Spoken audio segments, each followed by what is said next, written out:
Hi, it's Dave. Welcome. Today I'm joined by Roger Ver. He is an early Bitcoin advocate. He actually got into Bitcoin when it was under $1, supposedly. He earned the nickname Bitcoin Jesus early on with his passion to really advocate for crypto. He's been an early investor in first generation crypto companies like Ripple, Bitpay, Kraken, Zcash, blockchain.com. And I'm excited to have Roger on the show. Welcome, Roger. How are you doing? Great, Dave. Thanks for the invite. Awesome. Yeah. So, Roger, I want to focus today on how you developed this conviction so early on with Bitcoin and crypto and kind of dissect that. So hopefully, maybe some of us can catch some of your key insights. And I want to also dive into how you're viewing crypto back then, but also now and how it's evolved to try to get a bigger picture. But before that, I want to ask your opinion on the current crypto kind of price cycle. Do you track kind of crypto prices day to day? And do you have a view on what's going on? Do you think we're in the middle of a bull run that's going to continue into 2022? Or do you see things more shaky? And do you have any framework that you use to kind of evaluate prices? In the short term, the prices will either go up or go down or stay the same. Nobody knows. In the long term, the blockchains and the coins and the tokens that are actually useful for people to engage in some sort of economic activity, those are the ones that are going to be valuable in the long term. So if it's just speculators speculating on the future speculation of future speculators, that's not a game I'm interested in playing at all. Mm-hmm. But if it's building fundamental utility of things that people are actually going to be able to use in their day-to-day lives, whether it's some form of peer-to-peer electronic cash or harnessing the wisdom of crowds, or there's all sorts of interesting things that can be done. If it's people trying to actually build some useful tool, then I'm much more interested than just price speculation because this coin has a cute dog face. Like that's not nearly as exciting as much as we all love Dogecoin. So. Yeah. How do you judge or assess utility? Is it actual usage, like whether people are using it, or is it something a little bit different? There can be a lot of different things. So like utility just means useful, but useful for what, right? A shovel is useful for digging holes, but an airplane is useful for flying around in the sky. But there's not much overlap between a shovel and an airplane as to what they're actually used for. And the same can be true with different tokens on different blockchains. Some of them can be used for completely different things than others. The one that caught my attention first and got me the most excited the earliest on was the peer-to-peer electronic cash use case. As someone who'd been involved in e-commerce since the very beginning of e-commerce, when people were still doing payments by buying postal money orders and sending them in the mail to pay for their e-commerce orders, Bitcoin solved a huge problem early on for people engaged in e-commerce. And so that got me excited about that. But now there's all sorts of other exciting projects on the blockchains that aren't revolving around e-commerce or payments or the cash aspect. And I'm sure some of those are going to be very, very popular as well. Ethereum is the most notable example of that, but there's a whole bunch of other ones out there as well. Yeah. What other projects? I know you are a big Bitcoin Cash proponent. You just mentioned Ethereum. What are the, let's say, other 3 or 4 kind of top projects or blockchains that you are kind of following the most? Yeah, I wish there were more hours in the day to follow them all now because there's literally thousands of them. But the projects I follow the most are definitely Bitcoin Cash, Ethereum. Monero has been interesting to me for a long time as well. I'm the most excited by the peer-to-peer electronic cash aspect. Mm-hmm. And so whatever coins are the most useful for people to have, peer-to-peer electronic cash, those are the ones I'm the most interested in because those are the ones that I think have the biggest impact on improving the rate of economic growth for the entire world. And if we increase the rate of economic growth for the whole world, we're all living in a richer, wealthier, happier, place with more exciting things. Just look at all the stuff Elon Musk has managed to do with his capital that he's accumulated over the years. It's just not only has it made his life better, but it's made all of our lives better. And so the more stuff we have like that going on in the world, the better the world is. And I think the best tool we have to enable that is digital currencies that actually function as cash for the whole planet, not just for speculators to speculate. Mm-hmm. Got it. I want to talk about kind of that distinction between peer-to-peer cash versus store of value, but let's push that for a bit. I want to dive into the genesis of your kind of Bitcoin interest because you were one of the first to not just had conviction. Obviously, lots of people were interested, but you had more than conviction. You had the passion to evangelize, in a sense, Bitcoin very passionately early on when it was kind of, I guess, so nascent and still something that people were trying to figure out. So let's go back in the day. Before even you discovered Bitcoin, what do you think were the key factors that allowed you to discover Bitcoin, to understand it, and to see its potential when you did see it eventually? Yeah, to be honest, I feel like I discovered Bitcoin in 1997 or 98 or somewhere in the late 90s. And I discovered it. I learned about it. I didn't discover it. I learned about it from somebody else. And the somebody else that I learned about it from was probably there wasn't one single person, but the biggest person I learned the most about it from was a man named David Friedman, who's this son of Milton Friedman, the Nobel Prize winning economist. And David Friedman wrote a really interesting book in the late 90s called Future Imperfect. And in this book, he talks all about digital signatures and explains exactly how they work, which is a huge part of the technology that underlies all these blockchains. And then he also talked about how because the internet was just getting started in the late 90s, and it was all still brand new, and people were speculating, or what are people actually going to use it for? And in his book, he described about how using digital signatures, so you can prove you're dealing with the same person time and time again, and you can have a reputation feedback system using these digital signatures. He basically described the Silk Road, but instead of the Silk Road being for drugs in his example, the Silk Road in his example was going to be used for an unlicensed lawyer to practice law and give legal advice over the internet without getting caught. And all you needed was this anonymous site. I think he called it cyber cash in the book. And for people that don't know, David Friedman teaches law, or used to teach law at Santa Clara University, but was a physicist by actual training. So he never, I don't think, passed the bar. But just a really, really interesting guy. And I thought, oh, what a really interesting thing, because there were all sorts of barriers to doing commerce on the internet that I didn't think really needed to be there. And if peer-to-peer electronic cash, or as he put it, cyber cash existed, untraceable anonymous cyber cash for the internet existed, then a huge number of these barriers would be torn down, which would allow a huge number of people to provide the goods and services that other people want to buy in the free market there. And I thought that was a really, really exciting, wonderful development for the world, and was really excited about it. But then nothing happened, and another decade plus went by until finally I heard about Bitcoin. It was like, oh, the cyber cash I had read about in these books in the late 90s, it's finally arrived, and now it's called Bitcoin. And I knew without any doubt whatsoever that people were going to start using it as money. So I knew it from these economics books that I had studied from a child. From my youth. But I also knew, and I imagine you plan to touch on this at some point, but I spent some time in federal prison in the United States. And inside federal prison, I got to see that and one of the things that makes humans humans is trading with other human beings, right? That's why we have everything we have. That's why we have, the shirt I'm wearing, the computer I'm talking to you on, the food I have, to eat. It's because we all trade with each other. And so one of the very first rules when you get to prison is that you're not allowed to trade anything with anybody. But trading with other human beings, that's what makes humans humans. And that's why we've been able to accomplish, everything that we have in the world. And so, of course, everybody's busy trading with everybody else in prison. And so, yeah, there's some barter stuff like, you do this for me and I'll do that for you.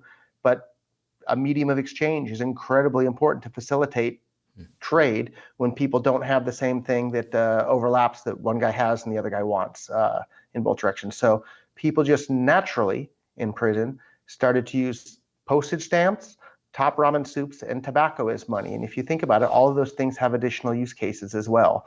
But they all have certain characteristics that made them incredibly useful as money. They were very easy to store. They wouldn't spoil or go bad. They were easy to recognize. You can't counterfeit any of those things. And then the additional use case was incredibly important there too. You can mail letters with stamps. You can smoke the tobacco. You can eat the top ramen soups. That was all very important stuff for that to just naturally become used as money. And so I had the theoretical evidence as the origin of monies from money or mediums of exchange from these economics books I had been studying as a young man. But then I had the practical firsthand experience in the prison economy that people just naturally start to use things as money. And so then when Bitcoin came along, there was zero doubt in my mind that people were going to start using it as money. And so its biggest problem in the early days was basically that it seemed too good to be real. And when I would tell people about it, they're like, this can't be real. This is too good. But I had to convince them, no, this was real and it's here and you can use it right now today. Let me set you up with a wallet and I'll even send you some for free. And that's what I've been doing. And today, that version of Bitcoin that I was so excited about most closely resembles Bitcoin Cash, but there's 5,000 other blockchains out there as well, all competing in the marketplace for ideas and market share and user adoption. And at the end of the day, whichever one works the best for the biggest number of people around the world is going to be the one that gets used the most. And only one of those characteristics that makes it easy to use is the pre-existing network effect. But there's still a huge way to go. So I think if I had to pick two cryptocurrencies that I think are in the pole position for becoming the currency of the internet, I think it's Ethereum and Bitcoin Cash. Those are the two. But both of them have some issues that they have to overcome in order to get that position. Got it. Yeah, this bartering in prison, I mean, that's fascinating because that's a whole new world, alternate world of existence, living rules, system, economic, social structure, culture. And you saw kind of, a whole, different type of economic system trading coming in. Like, I'm curious, what did you trade for when you were in prison? Like, what were kind of your needs? So the main thing that I traded for was for additional free time. I just wanted to spend my time reading books. Typical nerd, wanted to read as many books as I could while I was there and didn't want to spend my time, for example, initially I got assigned to have to work in the cafeteria. So I was busy, cleaning the tables and cleaning the dishes and, preparing, doing all the food prep stuff. That wasn't how I wanted to spend my time. I would rather spend my time reading books. So eventually I was able to get assigned to a better job. My job was to just keep part of the floor clean in the prison. And it wouldn't take that much time, but rather than spend my time cleaning the floor there, I was able to pay another inmate, I think it was only $5 or $10 a month to take care of my job for me. And so that freed up my time completely to where I could just lay around in my bunk and just read books all day. And then I also paid another inmate to do my laundry as well. So I didn't have to spend any time waiting around at the washing machines and doing that sort of thing as well. So basically I was able to buy or trade for additional free time to be able to read books. And that was it benefited me and it benefited the people that I paid. Otherwise they wouldn't have accepted the other side of the offer because these people then had more money to buy the things they needed. A lot of people don't realize this is that in federal prison, there's what's called commissary, which is basically like the convenience store within the prison where you can buy things like shampoo and toothpaste and even some snacks like potato chips and things like that. But you're only allowed to go to the prison commissary on certain days of the week, depending on what your inmate number is. You're allowed to go, I think it was just one day a week. But let's say, you bought your toothpaste on Monday or something and you ran out of your deodorant on Thursday or whatever it is that you happen to need, and you still can't go to the store for, another couple of days there.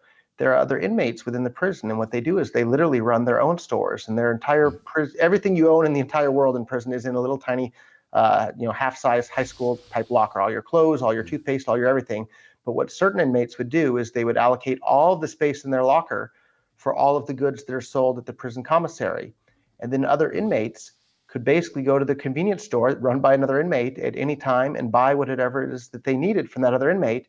And they would pay them with either top ramen soups, postage stamps, or tobacco. If they didn't have the money right there, there is even a whole credit network within the prison where people would extend credit to people that needed things that they needed right then and there. And if they didn't pay back in time, there was definitely an enforcement mechanism to collect upon those debts as well. And it was really interesting to see just how all of that worked naturally without some hierarchical system imposing it down upon everybody. That people just naturally, spontaneously organized these systems that worked pretty darn well. If you wanted, pretty much anything at any time of day or night that was available within the prison, you could get it, and including illegal drugs. That's just to touch on another point. Even in federal prison, you could get illegal drugs. If you had enough money, you could get, of course, marijuana, but you could get harder drugs like heroin and cocaine and other things too. So if they couldn't keep illegal drugs out of federal prison, it's just absolutely ridiculous to think that they can keep it out of the whole country.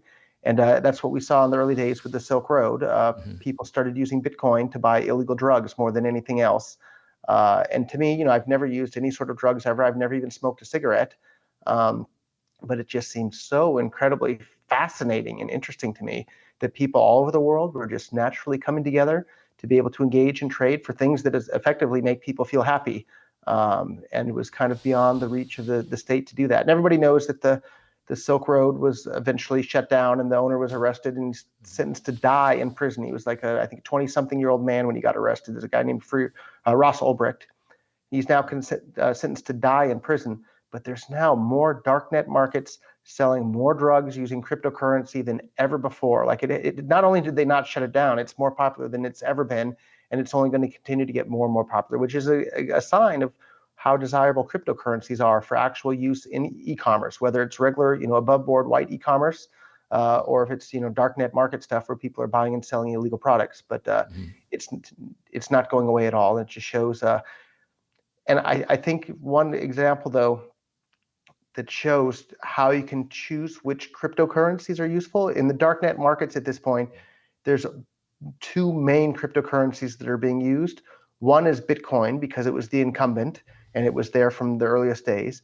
But the other one that is pretty much taken over at this point for that is Monero, because the privacy is so incredibly strong on Monero. And so if people naturally, despite Bitcoin's network effect, have switched to using Monero, that's a very, very strong case for Monero's usefulness as money in e-commerce. Because one of the things that makes money is fungibility.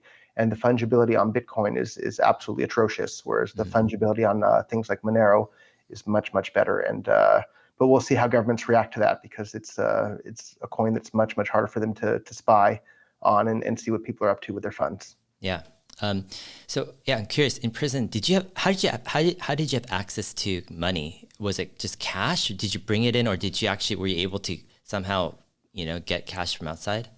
Yeah, there was a little bit of physical cash floating around in the prison, but that was also contraband. So like most of the time people didn't use cash. But the way it works is you could have somebody outside of the prison send money onto your, what they call it, put money on your books. And what that basically means is they would credit your account within the prison with regular old dollars. So they'd have to send like a postal money order or whatever.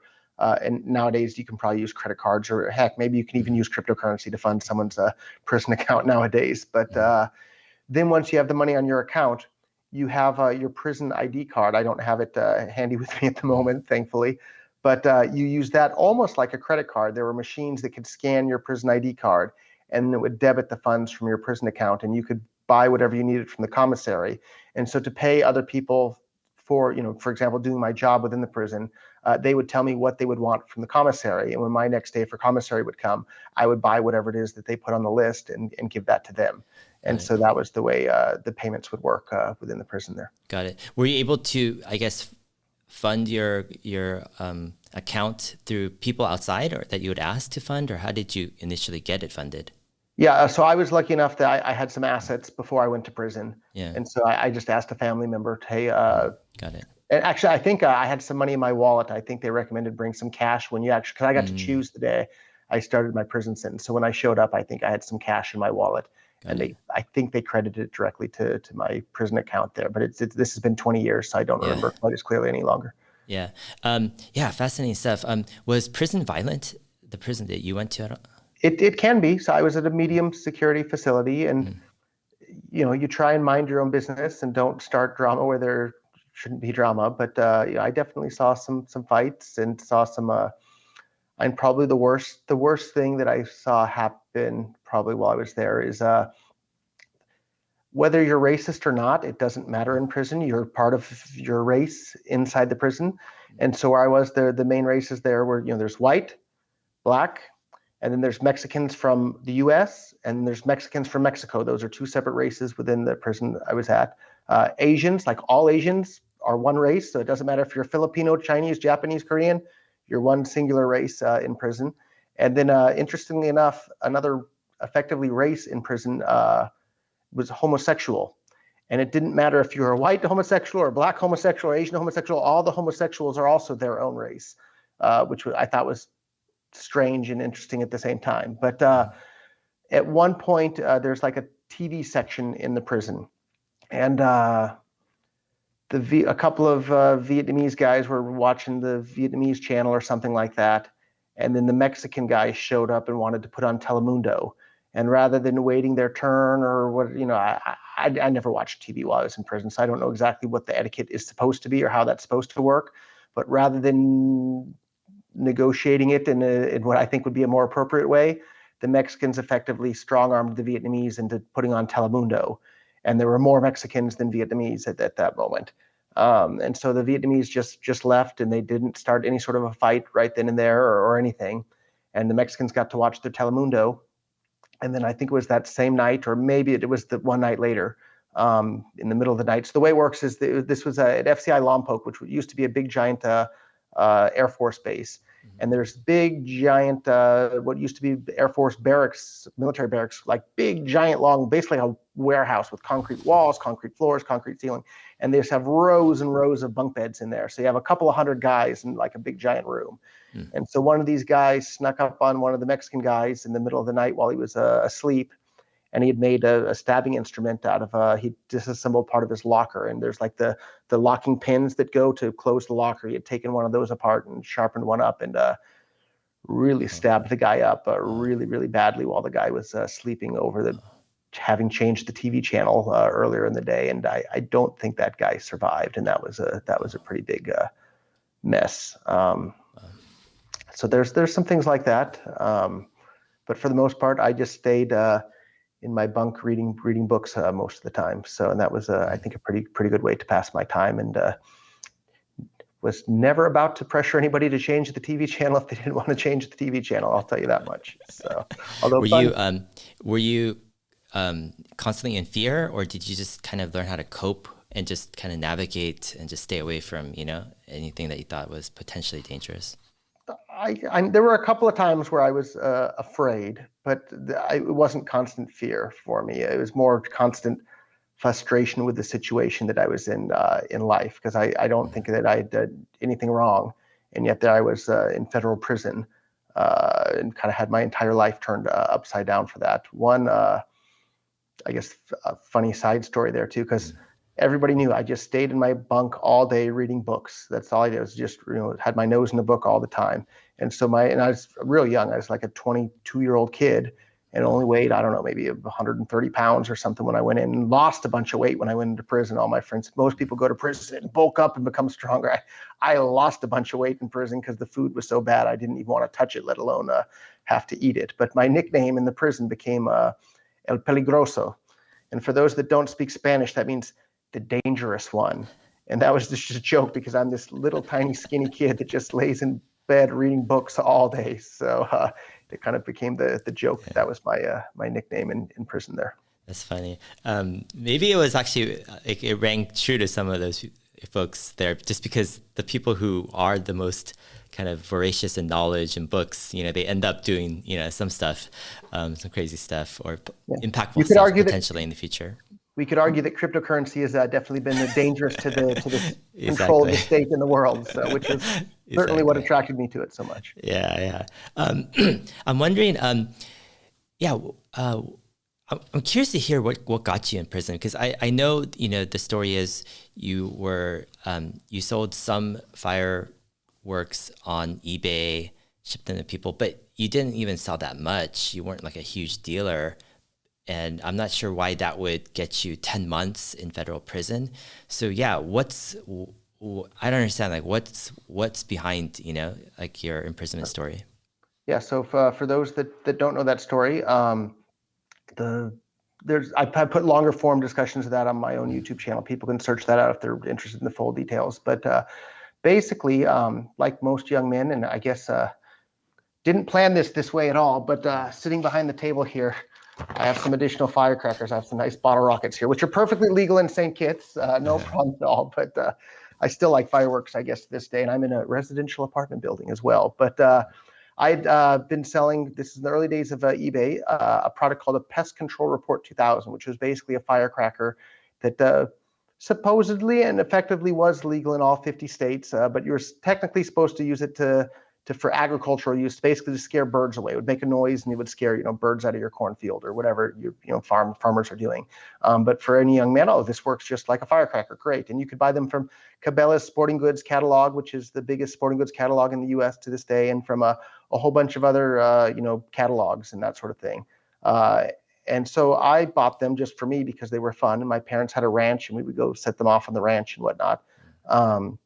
And then I noticed that they could sell for even more on eBay because other people were already selling them on eBay. So I bought more of this product and then started to resell them on eBay. It was just a little tiny side business where I made a little bit of extra money selling some of those. And it was just something fun, which would have been fine and dandy and no problem whatsoever had I not mixed that with also running for a political office in the United States. I ran for California State Assembly as a libertarian. So I had been reading all these economics books, and you look at, the more government interferes in the economy, the slower the rate of economic growth becomes, and the lower everyone's standard of living becomes compared to what it otherwise would have been. And so I figured, people need to know about these sorts of things. So here's a good way to help spread the word. And so I got involved in the Libertarian Party in Silicon Valley and ran for political office. And this is in the year 2000 was the election. So not too many years after there's been effectively a massacre in Waco, Texas, right? So the parents of this religious cult were, religious nuts, but there were dozens of kids less than 10 years old over there. And the FBI and ATF effectively burnt them all to death inside their church place there. And so even if the parents are religious nuts, burning to death a bunch of kids is not okay. And so if I saw a bank robber and trying to catch the bank robber, I shot up a whole bunch of other people and killed a bunch of innocent people, I would go to jail for a long, long time. That's exactly what the ATF and FBI did. Even if the parents were guilty of all sorts of crimes, murdering a bunch of kids is still murder and shouldn't go unpunished. Yet that's exactly what happened. So in the debates, I was calling the FBI and ATF a bunch of jackbooted thugs and murderers in reference to all the children, some of which were 2, 3, 4 years old kids, they literally murdered. And boy, did they not like this 20-year-old young man, already fairly successful in business, calling them a bunch of murderers and saying that there shouldn't even be an FBI or ATF or these agencies, and that they do more harm than good in the world. And so I wound up becoming the target of an investigation as to what they could prosecute me for. And I wound up being the only person in the entire country to this very day to have ever been prosecuted for selling this Pest Control Report 2000. And so I eventually signed a plea deal because they told me if I didn't sign the plea deal, they'd give me 7 or 8 years in prison. Wow. So I signed a plea deal for the plea deal was, I think, 8 to 14 months was the range. So they gave me 10 months eventually. And even while I was in federal prison, Cabela's sporting goods catalog, the manufacturer, all these other resellers were still selling the exact same product with no license. And so it really, the first few months I was in prison, I was just really mad because I'm still mad, but I was still, reading economics books and just studying all this stuff. And it just made me really, really frustrated. And here I was trying to make the world a better place and spreading knowledge, because that's the tool that humans have to make the world a better place. We learn and then we apply that knowledge to improving our surroundings in the world we live in. And so the more knowledge people have access to, the better the entire world can become for everybody. And I got tossed in jail for trying to help spread important knowledge that can help make the world a better place. And so I was feeling really, really frustrated and depressed while still reading these, economics books in prison. So then I switched to studying Japanese, and it came out with a pretty useful skill. And that by the time I got out, I could read and write some Japanese and speak some, although listening is a completely separate skill from speaking, which is what I learned. Now I can do both, or all of them. But I used the second half of my time in prison to do that. But that's long story short. If you can do whatever you want for the most part, as long as you're not hurting somebody and not making comments politically. The moment you start making comments politically, watch out, they're going to come for you. And everybody knows that that's true in mainland China, but it's also true in the U.S. and lots of other countries as well. And just look at what they're doing to Julian Assange and Edward Snowden and Bradley Manning and all these people. The moment you speak out about anything the government's doing that's wrong, they're going to come after you with a vengeance. And I love what Elon Musk has been saying recently, but and he's the richest guy in the world, but you better watch out. These people can be really evil and really vindictive. And but I'm cheering for Elon. I've really been enjoying some of the comments and the back and forth he's had with Senator Warren and some of these other people here. So. Yeah. It's dangerous. He's playing with fire without any doubt. So. Yeah. Who's? Is it okay? For Elon Musk, is the risk? Do you think is it something coordinated in the background, or is it just a couple of bad actors who want to retaliate and then just try to work the system to get some type of something against him going? It only takes one motivated prosecutor looking to make a name for himself, somewhere. Mm-hmm. It usually seems to wind up being the Southern District of New York, but it can be anyone, anywhere. And when I look at how many things Elon has his fingers in and how many businesses he's involved in there, if they want him, they can get him without any doubt. And yeah, he can slow things down and gum things up with a bunch of lawyers, but when they want you, they're coming for you. And But I'm clearly Elon's the good guy in this, and Yeah. I see he's paid what $11 billion in taxes for the year. Think about it. Who would you rather have that money? Elon, what amazing new inventions would he be able to do with that money invested in some sort of new business versus what's the government going to do with it? Maybe they'll burn to death some more kids in a church somewhere else or build some drones to drop bombs on kids in a foreign country. Like that's now not how I would like to see the $11 billion spent. I would like to watch and see what Elon decides to do with it. And who knows, we already have all this amazing stuff from him. Maybe there'd be another amazing something that would come from it. But I'm sure that we're not going to see something even half as amazing come out of the way the government's going to spend that 11 billion, which they've already spent, I'm sure. Yeah. Sorry for the rant. Yeah, no problem. It seems like your prison experience, I mean, when I just look at it as an outsider, I'm like, wow, that's crazy. It's a formative time in your life. You're like 22 years old and you're convinced that this is retaliation. It has nothing to do with the actual so-called crime because people are still doing it without any, there's nothing, you're the only person, right, being punished for it. How does it shape your view of the government at this time? And connecting it to Bitcoin, does that help you recognize kind of the power and potential of Bitcoin when you do see it? So yes, and yes, I guess there. So a lot of people they tell me, "Oh, I'm so sorry you went to prison and you had to go through that." And there's this great proverb of the Chinese farmer, and I don't know if you're familiar with that yet, but basically there's a Chinese farmer, and he has a horse on his farm there, and his horse runs away. And a horse is important to the farm, and the neighbors say, "Oh, wow, that's too bad that your horse ran away." And the Chinese farmer goes, "Maybe." And then the next day, the horse that had run away, it runs back, but it brought 3 wild horses with it. And like all the neighbors, come out and say, "Oh, that's great," because now he's going to have 3 additional horses there. And the Chinese farmer goes, "Maybe." And then the next day, the Chinese farmer's son is trying to tame the wild horses and gets kicked off one of the wild horses and breaks his leg when he falls off. And all the neighbors come and say, "Oh, that's too bad, isn't it?" And the Chinese farmer goes, "Maybe." And then the next day, the military draft board shows up to the town looking for young men to draft into the military. But the Chinese farmer's son's leg is broken, so they can't draft him into the military. And all the neighbors say, "Well, that's great, isn't it?" And the Chinese farmer again goes, "Maybe." And the point of that is, at the time, something can seem really fantastic or really bad, but in the bigger picture, you don't really know. And so I'll tell you, like at the time, going into prison seemed really, really bad. But I wouldn't be the person that I am today, and I certainly wouldn't have had the same sort of excitement for Bitcoin as early on as I did if I hadn't gone through that. And so, was it a bad experience at the time? Yes. Was it a bad experience from the overall picture of my life? Maybe not. All right. So, but it absolutely played a big, big, big role, and it kind of. I guess I had been what's called a minarchist up to that point, which is somebody that thinks like, oh, the government can be in charge of, roads, police, and the court system, and that'll be okay. And then it kind of pushed me over the edge to just being a full-on anarchist. I think the world would get on just fine if we didn't have a centralized monopoly on the use of force and violence in society. I think the world would continue on just fine with it without that. And the more I've studied it and the more I've aged, the more I'm convinced of that.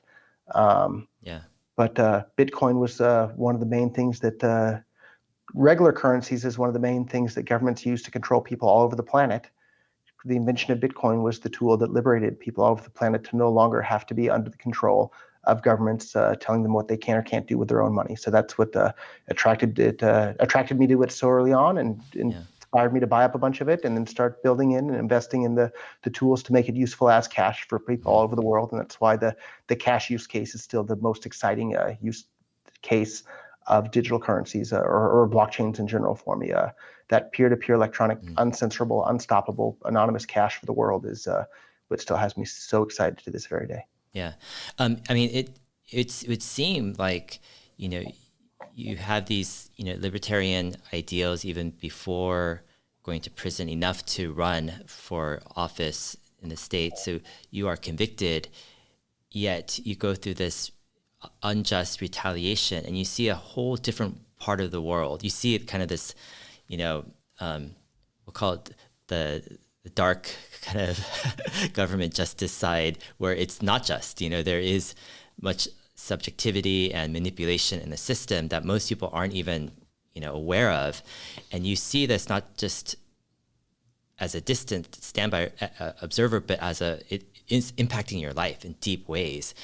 And I could just imagine like how deeply this becomes, it profoundly affects, you and your view of yourself, the world, the government, etc. And by the time when you find Bitcoin, I mean, maybe I'm wrong, but I would love to get corrected. Like, it just would seem like you would just feel it in your bones, like how important this is, Yeah. What are your thoughts? Yeah, and that's exactly how it was. Once I put together the pieces in my head of how Bitcoin worked and how it was uncensorable, unstoppable cash for the entire world, I literally got so excited about it that I couldn't sleep. And I'm someone who likes to get my full at least 7 hours of sleep each night. And I found out about it while I was having breakfast one morning. And then I was planning to go to the office that day. I didn't go to the office. I stayed home reading about Bitcoin all day. I stayed up all night reading it. It's the only time in my entire life I've ever stayed up like all night like that. I stayed up all night reading more about it into the next day, stayed up until like maybe 4 p.m. the next afternoon reading about it, fell asleep just for maybe 2 hours, woke up again, started reading about it some more, and stayed up all night again the next night until like maybe 10 a.m. the next morning, and then fell asleep for maybe only again, 2 hours. And I did this for about a whole week straight, only sleeping, an hour and a half, 2 hours a night. And then after doing that for about a week, I literally didn't leave the house for a week and just microwaved some food and kept reading about Bitcoin. And I got really, really, really sick to the point where I literally had to call one of my good friends and say, "Help me, I'm so sick. I need you to take me to the hospital." And he was nice enough. He came and drove over to my house and then took me to the hospital, and they gave me some sort of a sedative, and they said, you need to rest and calm down. And I think I slept, I don't know, maybe 16 hours straight or something like that at that point. But then when I woke up again, it was all Bitcoin, and it all, peer-to-peer electronic cash ever since. And here we are almost 11 years later now. So Yeah. time has flown. Yeah, I mean, that totally makes sense in a sense, because for me, I would like just hearing your situation, your background, I would imagine like Bitcoin you see immediately the political ramifications, the economic ramifications, the social ramifications, just the historic ramifications. You understand this in the flow of technology is something that's not just evolutionary, it's radically different. It has potential to create new structures and new forms of just, and undermine existing structures that I don't think should exist. Exactly. And so that's up to that point. I felt I had been really mistreated by the federal justice system, but I had zero recourse. What could I possibly do about it? I could tweet about it or make a YouTube video about it and complain a little bit, but that doesn't really change anything and is more likely to get you tossed in jail again. Yet when Bitcoin came along, suddenly I had some recourse and a way to seek some justice in the way that not just myself, but millions and millions of others have been mistreated as well. And in the prison I was in, I would say 75, 80% of the people there were there for victimless crimes, mostly buying, selling, or using drugs. And what a horrible, horrible world in which millions of people are having their lives destroyed, not because they've done anything bad, but just because they've been, buying, selling, or using a plant or a powder that makes people feel happy. That's something that I think needs to stop. I think people own themselves and should be able to decide what they do or don't put in their own body, and they should be able to buy or sell anything that's peaceful. And it's the lawyers, the judges, the prosecutors, and prison guards that are putting people in jail for doing those things. Those are the bad people that need to stop, not the inmates. And I see Bitcoin or cryptocurrencies as a tool to move the world in that direction. And that's what got me so excited about it, to the point where I couldn't sleep. I was so excited about it. Yeah. When did you connect the government's control of money and the money system to kind of, the government's ability to control people / I don't know, have excess power? When did that kind of link and connection, hit you? I don't think I can say that there is a specific date, other than that, like, money is one half of just about every transaction. Like, anytime you're buying or selling anything, whether it's a bottle of water or the microphone I'm using to talk to you with, or anything, it's money. And almost all the payments, especially nowadays, are made through online banking or credit cards or some sort of digital. Like, all payments are digital already, right? Even before Bitcoin or cryptocurrencies, PayPal is a digital currency. The US dollar is almost always in digital form. Like very rarely do people pay with the pieces of paper money any longer. It's all digital, and the government controls and tracks and watches and restricts anything and everything that people do with that. And so that's been the case for pretty much my entire adult life, or even as a child. Like most payments still were starting to be, online stuff. So the moment you can have people have money that they're in charge of themselves, you strip away a huge amount of government's ability to control what people are up to. And I'm looking forward to seeing more e-commerce being doable beyond the purview of the state, because anytime anybody trades anything with anybody voluntarily, both people are richer after the trade, right? If you buy a Starbucks coffee for $5 or $10 or whatever they cost now, it's because you value the coffee more than you value the money that you give Starbucks. And Starbucks values the money more than they value the coffee. So both you and Starbucks are wealthier after the trade happens. When you buy a new iPhone, same story, computer, anything else. The only time that people engage in trade that's not voluntary, people aren't better off, right? And so the only time that people aren't dealing with each other on a voluntary basis are murderers, rapists, robbers. And because after you've been robbed, you don't feel better off. Otherwise, that trade wouldn't have happened, right? But governments, that's the one exception, right? So everyone knows that murderers, rapists, robbers are the bad people because they're dealing on other people on an involuntary basis.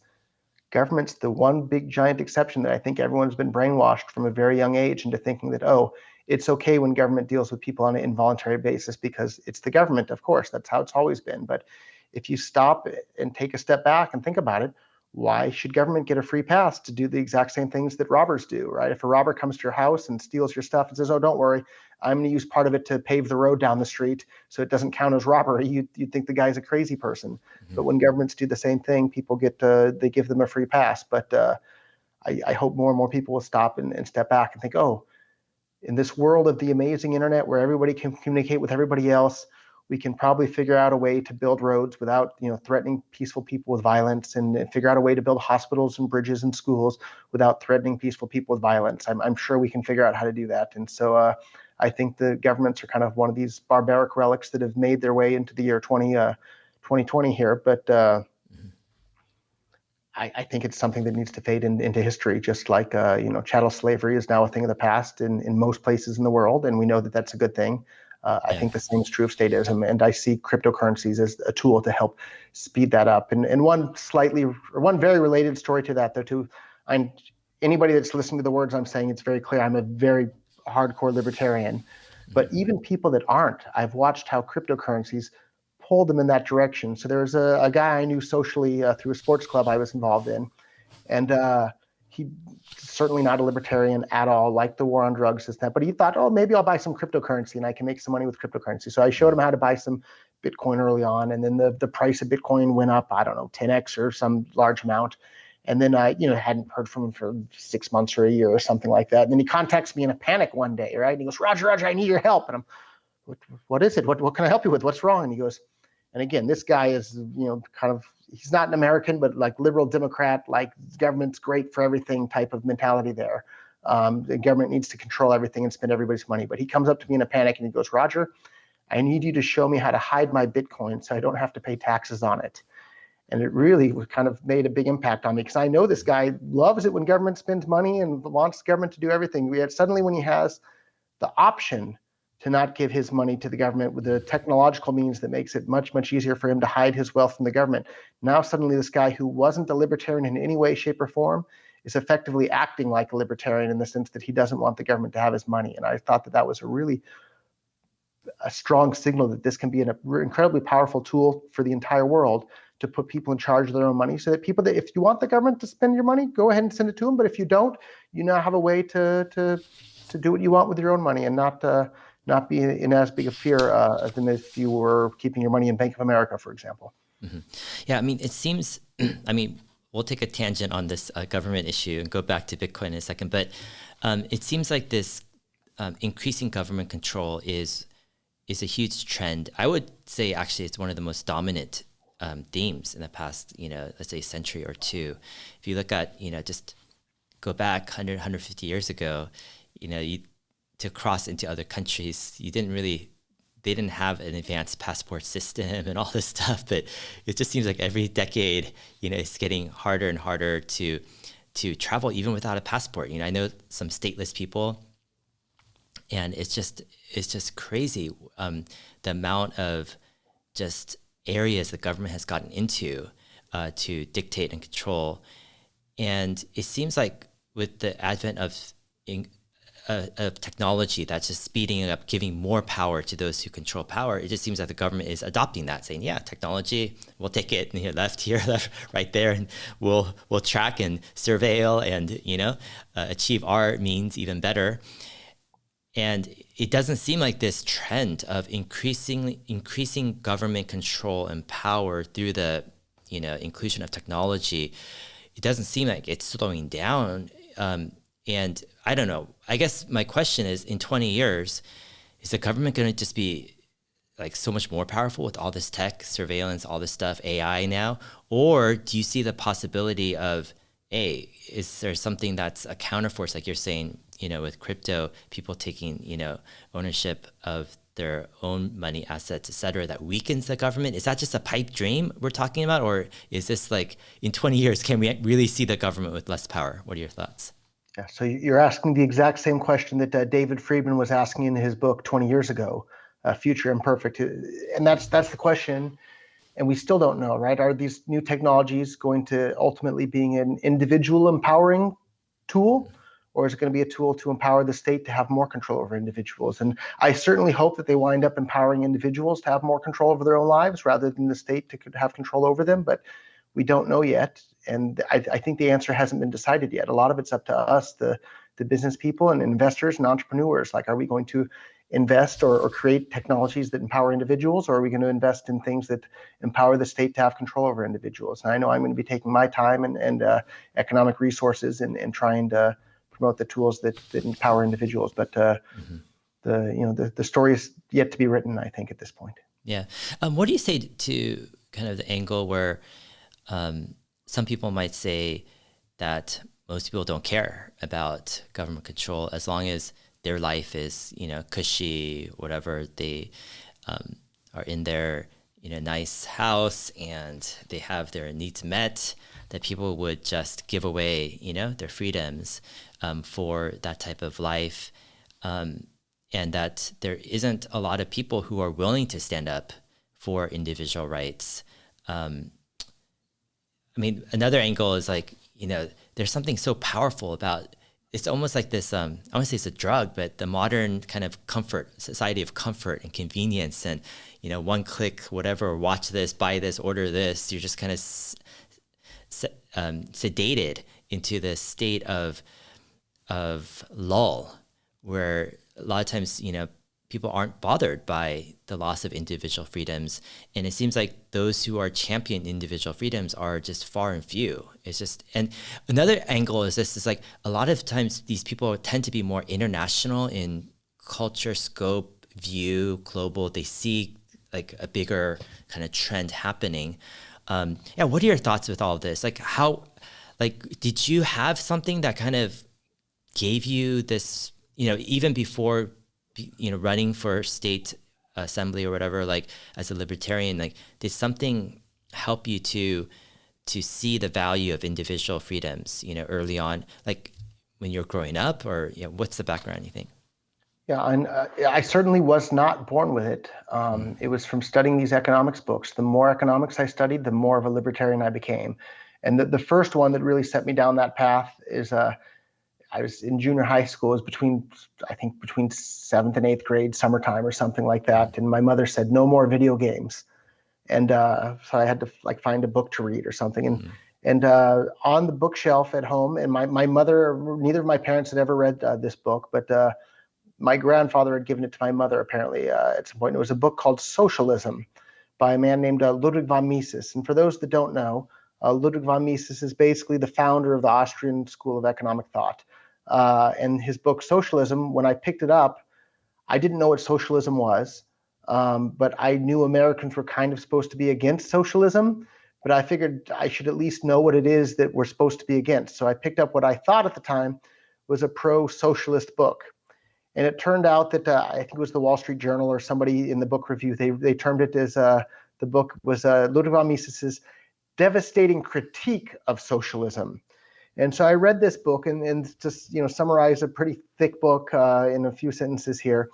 The idea is that prices are incredibly important, right? And so prices are the signals that people all over the world give to everybody else as to what goods should be produced out of what other goods and what they value and what they want. And if you don't have a pricing system and the money transmitting the information as to what like, so this guy, for example, they sold me one box of firecrackers here in St. Kitts, but how do they know? Should they send, 1,000,000 boxes or 10 boxes or one box to St. Kitts? And it's the amount that they're able to sell for the money that transmits the information as to how many fireworks the fireworks factory should produce, or how many bottles of water the water factory should produce, or anything for anyone, anywhere, everywhere. You have to have the pricing system transmitting the information as to what resources should be produced should be used to produce what consumer goods that people want all over the world. And the moment you have governments blocking the pricing system and the information that prices transmit, you're not able to perform the economic calculation as to what goods should be produced out of what other goods, and how many of them should be produced, and where they should be delivered, and who should get them, and when they should get them, and where they should get them. And basically you're just driving in blindfolded at that point. You have no idea what anything should be done with anything else. And so anytime you have government meddling with the economy or the flow of money in any way whatsoever, you're retarding all of humankind. You're retarding our ability to be able to cooperate with each other to produce the most things that the most people want all over the world. And so it really started to bother me every time I looked at any time government is blocking the flow of money from anyone to anything for anything. They're literally retarding the rate of human progress. They're slowing down the pace of innovation in the entire world. And so this book explains it very, very clearly that without prices and without money, you don't know what to do. You're just completely at a loss as to, should my table be made of gold or plastic or glass or wood? Like, you have no idea what anything should be made out of. And that was also part of what attracted me to Bitcoin early on, is suddenly now there's this tool to allow, like, a lot of people just think of money as money, but no, money is a form of speech. It's information. When you go to the store and you buy something with your money, you might not be using words, but the flow of your money tells the store that you value what it is that they're doing, and that you want them to continue doing it and be able to do it. And it tells the store without using words that you want them to continue doing it. And when the store takes the money that you paid them and pays their suppliers, it transmits the information without using words, but the information is conveyed to the supplier that they need to continue what they're doing. And it allows people all over the entire planet who never exchange a single word whatsoever to trade or to exchange information. The information flows to people all over the world as to what goods should be used to produce what other goods that people want.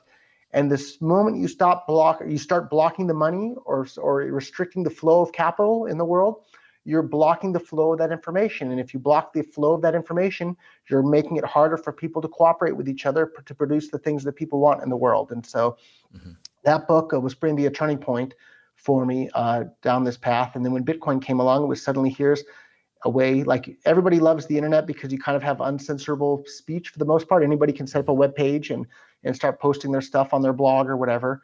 YouTube's a whole other story at this point, but the internet itself, for the most part, is still a free speech platform.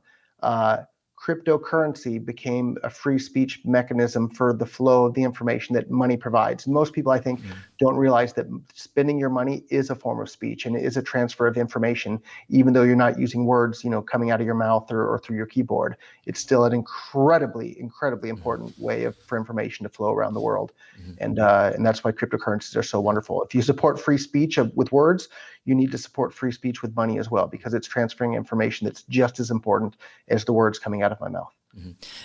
Okay, can you translate this for folks like connected to what the Fed is doing with printing money and all the stimulus? Like, how does this impair price discovery and the flow of information? Yeah, so most people know that counterfeiting is wrong. And the reason they know counterfeiting is wrong is if I go on my color laser printer over here and print up a bunch of dollar bills and then try and spin them around town, there's now more dollar bills in the economy chasing the same amount of goods. If I print up a bunch of $100 bills, a whole bunch of new, bottles of water or laptops or iPhones didn't come into existence. There's still the same amount of consumer goods out there in the world, but there's now more dollars chasing them. And it's that's what real inflation is when they print more money. There's now more dollars chasing the same amount of physical goods out there in the world. The price has to go up. And so that's exactly what happens if I counterfeit money in my basement. But when the Federal Reserve does the same thing, and they call it fancy things like quantitative easing and economic stimulus packages and this and that, but it doesn't produce new things in the world. So I haven't been an American for a while, so I haven't followed American politics as closely, but there's some Build Back Better thing that I think just got scuttled a day or two ago. But let's say they were going to spend a whole bunch of money that they're just printing on a printing press there, and technically they're not even printing on a printing press. There's just a couple of strokes on their keyboard somewhere, and they increase their account balances. But then they go and take all that new money and they use it to buy, let's say, a whole bunch of iron and asphalt, and they build, great big giant new bridges and some hospitals and maybe some skyscrapers somewhere. You can see the bridge. You can see the hospital, you can see the new road, all of that's very clear. And you can say, oh, look what the government built. They built this new bridge where there wasn't a bridge before. This is great. That's what's seen. What's not seen are all the man hours that went into building the bridge and the iron ore and the asphalt and whatever other construction materials. All of those man hours and time and resources were diverted away from doing something else. Maybe they would have built a bridge somewhere else where a bridge was needed even more. Maybe they would have built a new launch pad for SpaceX to be able to launch an even bigger rocket that's going to go even farther, right? Or launch more Starlink satellites. Like, you have to look not only at what's seen, but what's not seen. And what's not seen is you're diverting all of these resources from the economy, from things that people voluntarily would be willing to pay their money for in exchange and want, into something that they wouldn't have necessarily done voluntarily if the money hadn't just been printed out of like thin air. And so we're seeing it with everything, whether it's from houses to cars to jets to boats to anything and everything. The price is just going up like crazy because they've printed so much money in the last year or so, and it's just causing and not only that, they forced everybody to stay home and they said don't go to work. So you have fewer people in the factories or in the businesses producing the things that people want. And now you have more dollars in the market chasing the same amount or maybe even fewer goods than there were before. It's causing the prices of everything to go crazy. And so I was born in 1979. In 1983, so within my lifetime, I'm not a super old guy. In 1983, one Zimbabwe dollar was worth more than one US dollar.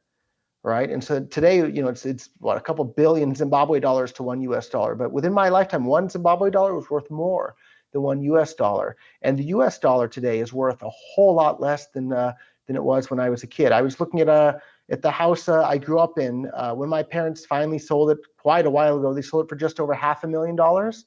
Today, that same house is just under $2 million. And it's a very modest home in Santa Clara, California. It's not because that house is worth so much more. It's a 4 times better house than it was when my parents sold it. No, it's because the dollar is worth about a fourth of what it was back when my parents initially sold the house. And another really sneaky thing that I think most people don't realize, and thank you to Milton Friedman for pointing this out to me, there's a concept called bracket creep.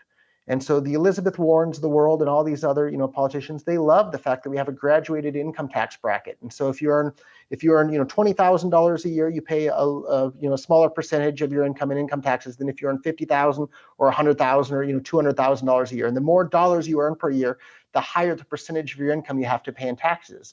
Well, guess what happens with government printing all this money and having a little bit of inflation year after year after year? The guy that was earning $20,000 a decade ago, maybe now he's earning $50,000, and in another decade he's earning $100,000. And so even though $100,000 in a decade from now is worth about as much as $20,000 was from a decade ago, he's now not actually, he doesn't have any more buying power each year. But now instead of being in an 8% tax bracket, he's in a 28% tax bracket. And so he's paying a much bigger percentage of his income in taxes, even though he's not actually earning any more buying power each year than he was before.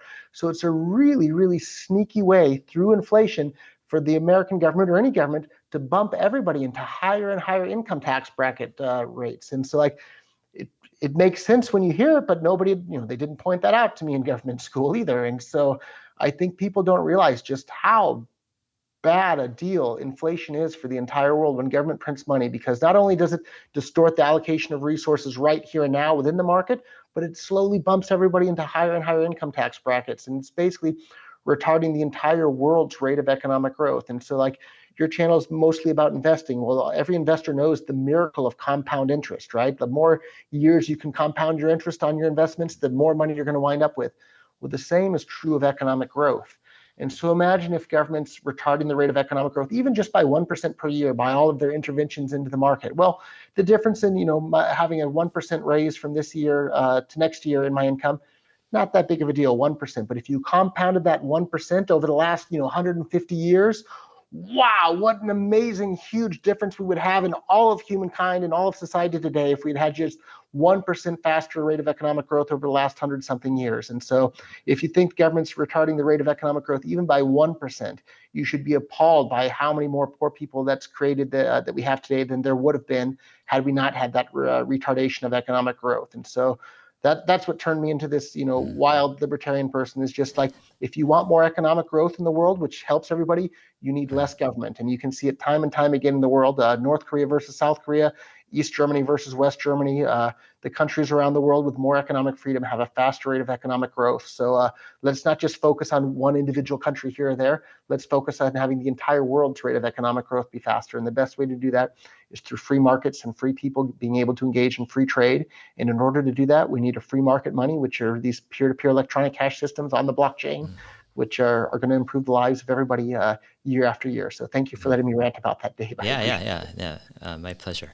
I'm curious, do you think growing up in Silicon Valley helped you to discover Bitcoin later? Like just the exposure to technology? What do you think? Yeah, and because that was my childhood, my upbringing, it didn't seem strange or abnormal at the time. But look, now that I've traveled the world a bit more, I realize I was very fortunate to have been brought up in Silicon Valley and just been around technology my entire life, and been using computers my entire life. And I think if I hadn't had that exposure to computers, and I ran one of the most popular BBSs for people that are old enough to even know what a BBS is nowadays in Silicon Valley. If I hadn't had that exposure, I wouldn't have been able to understand the technological underpinnings of Bitcoin and how it works technologically. And if I hadn't been able to understand that, I don't think I would have understood its censorship resistance characteristics there. And then if I thought, people can just shut it down at any time, then I wouldn't have been interested in it. So the fact that I had been around computers my whole life absolutely did play a big role in my appreciation and understanding of Bitcoin early on. Yeah, what BBS were you running, and when was this? It was called the Dreamer's Dungeon. And this was probably, 94, 93 to really? 90 to 96 or so, 97. Yeah. Wait, were you like in junior high or high school back then, or? Yeah, I started while I was in junior high. Yeah. Wow, that's fascinating. Yeah, I remember BBS. My goodness, that was early on. And for those that don't know, because I'm sure there's young people that are like, what is a BBS? They'll have no idea. It was called a bulletin board system, and it was kind of a precursor to the internet. And it was really a fun, wonderful thing, though, because you knew that everybody that was on the BBS, and people could call in one at a time, or however many phone lines your BBS had. I think at the peak I had 4 phone lines running, but you would call in one at a time. So it was like an internet that you would take turns on, and only one person could log in at a time or per phone line.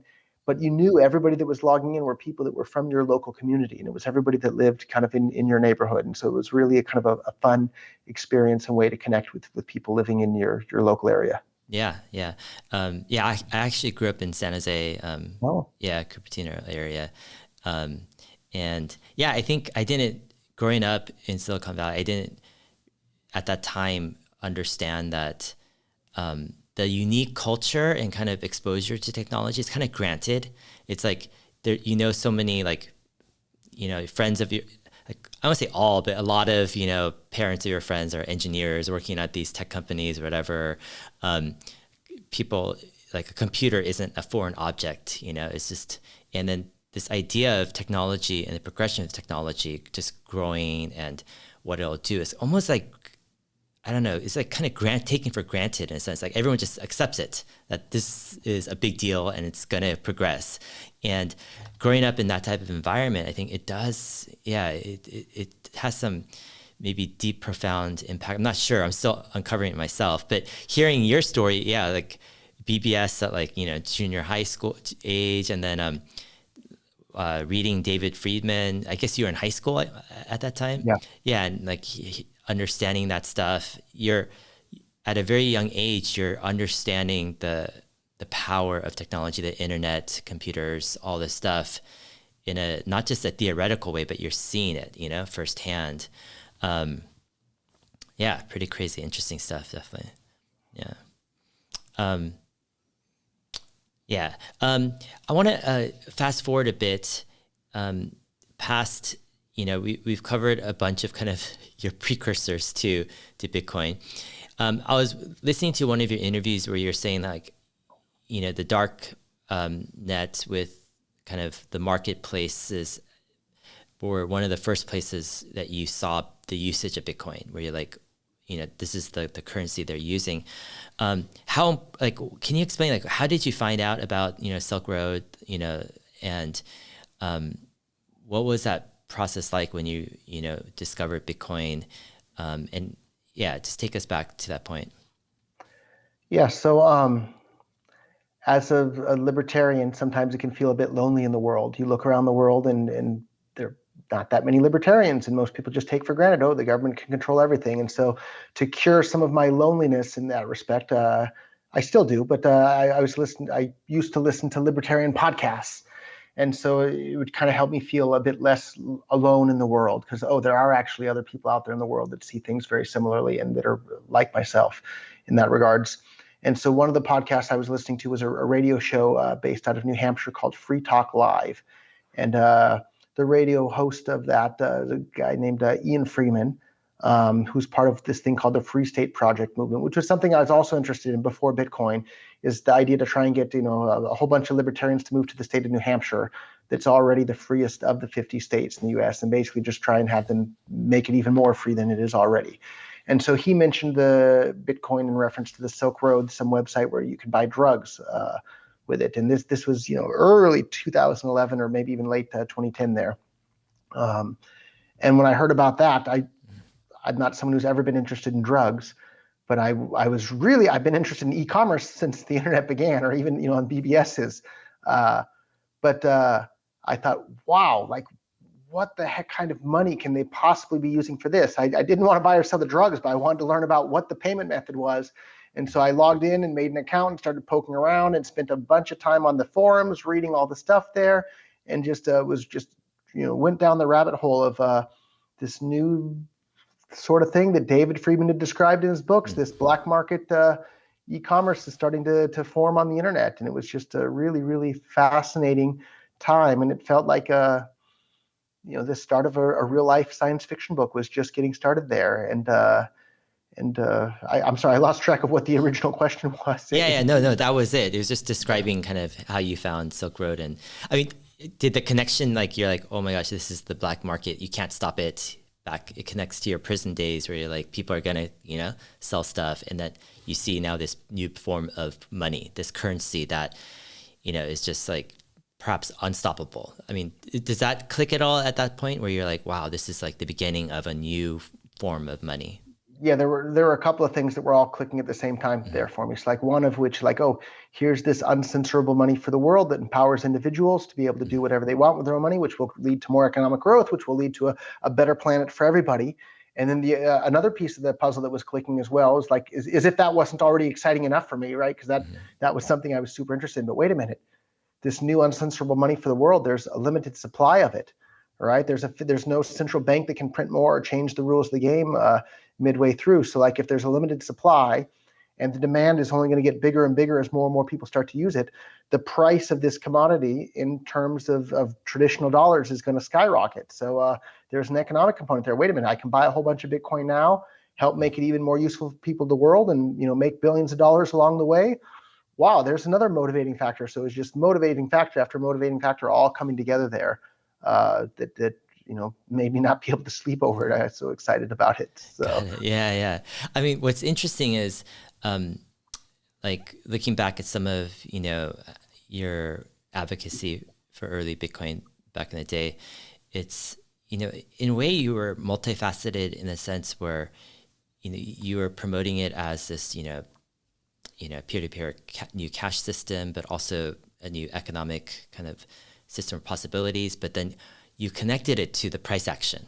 Like you were very, very confident that this thing would go up a lot.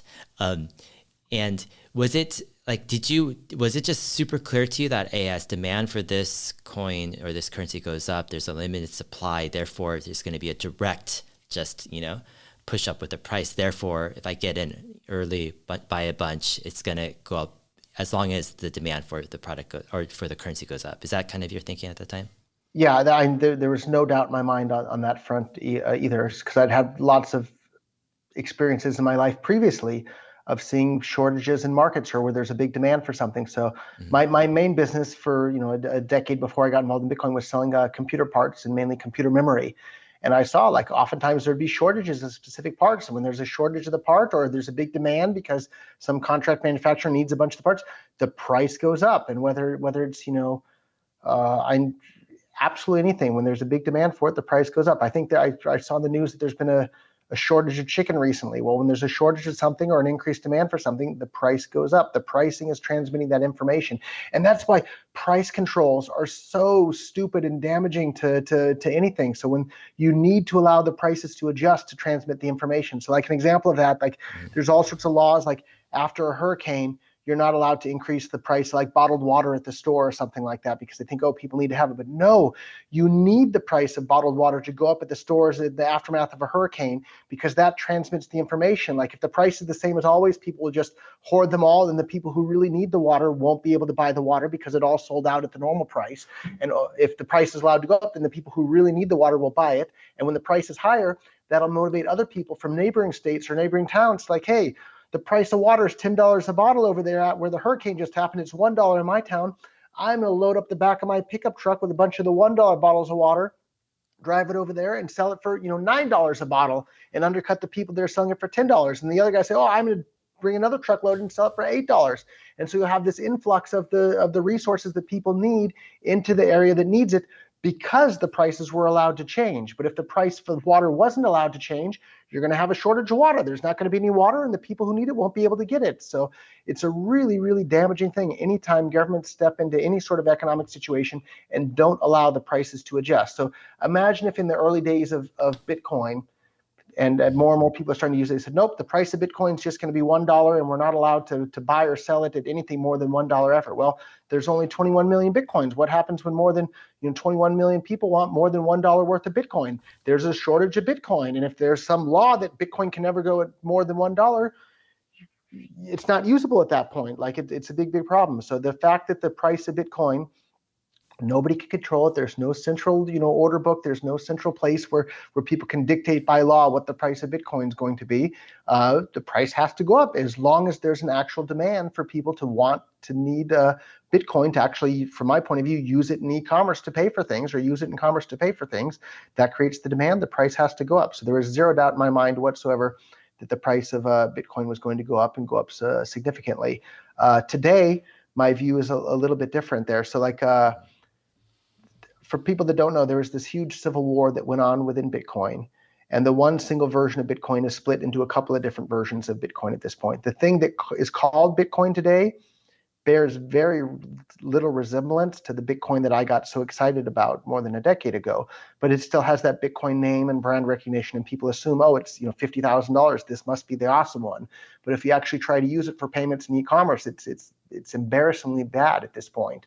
Which is why I like Bitcoin Cash so much more, because the user experience is awesome, but it doesn't have the Bitcoin brand recognition or brand awareness, and the price is about 100th of the price of Bitcoin at this point. And so I think it hasn't gotten that much attention. So everybody now says Bitcoin is just a store of value. Well, and that you're not supposed to use it for payments. But if you look at it, what does everybody in the US use as a store of value? They use the US dollar because you can spend the dollar everywhere. In Europe, they use the euro as their store of value because they can spend the euro everywhere. And in Japan, they use the yen because you can spend the yen everywhere. Well, this new society that's really forming before our eyes is online on the internet. I think the store of value for all the people that are on the internet engaging in buying and selling things is going to wind up being whatever cryptocurrency you can use to pay for everything on the internet. And so is it going to be Bitcoin? Not unless they get their act together really quick, because the user experience is embarrassingly bad at this point. Is it going to be Bitcoin Cash? Maybe. Is it going to be Ethereum? Maybe. Is it going to be something else? Maybe. We don't know at this point, but I do know from all of my previous business experience and study of economics and real life experience, the cryptocurrency that's used as a store of value is going to be the cryptocurrency that you can use as the medium of exchange to pay for everything. And which one is it going to be?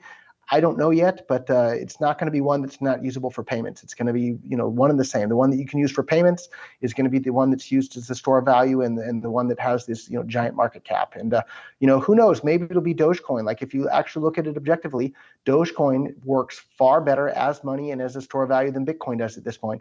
Dogecoin has faster, cheaper, more reliable transactions and has a lower inflation rate than Bitcoin with a similar amount of merchant adoption. Like, there's a compelling case for Dogecoin. But of course, Bitcoin Cash has even faster, even cheaper, even more reliable transactions with even more, with a similar amount of merchant adoption, but it doesn't have the cute dog face coin there. So I don't know. Which one is it going to be?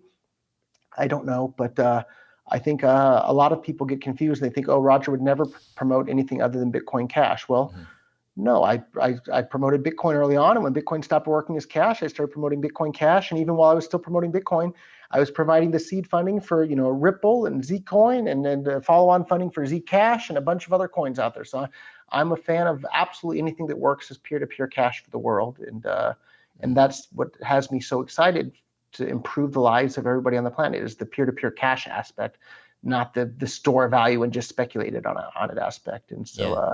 So that's as an investor, though, you want to invest your funds where the capital is going to flow, not where the capital has already flown. And so I'm not that bullish on the future of the only thing Bitcoin has going for it, BTC Bitcoin, is it has the brand recognition and brand name, but the user experience is horrible. And so at this point, I think, you and I are probably old enough to remember MySpace. And when the user experience on MySpace became horrible, everybody switched. But even before MySpace, there was another one called Friendster, which was the same sort of social networking thing. But when the user experience on Friendster became horrible, everybody switched. And for those of us that are really old or early to the internet, even before Friendster, we might be able to remember another one that was called High Five, I think it was. And same sort of social network, but as soon as the website became slow, expensive in terms of time to use it because the pages were so slow to load and the pages were unreliable to load, people switch to another one. And I think the same can be very, very true of these digital currencies that people are trying to use on the internet for things. When they become slow, expensive, and unreliable, giving users a bad user experience, they'll switch. And we've already seen that happen in large extent between Ethereum's market cap is more than half of what Bitcoin is. I think we're not too far away from seeing a Ethereum flip Bitcoin, even though Ethereum's having its own scaling struggles at the moment, but at least they seem to have a roadmap to solve those problems, whereas Bitcoin, I don't see the light at the tunnel for them to solve their scaling issues.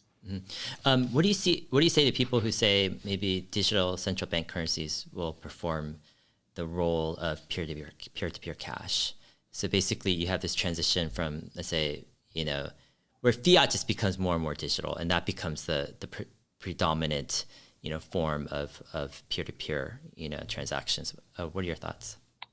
Yeah, that was my fear in the earliest days of Bitcoin. My goal with Bitcoin from the earliest days was to drive as much adoption as fast as we possibly could to as many people and businesses all over the world as fast as we possibly could, because central banks and central governments move very slowly.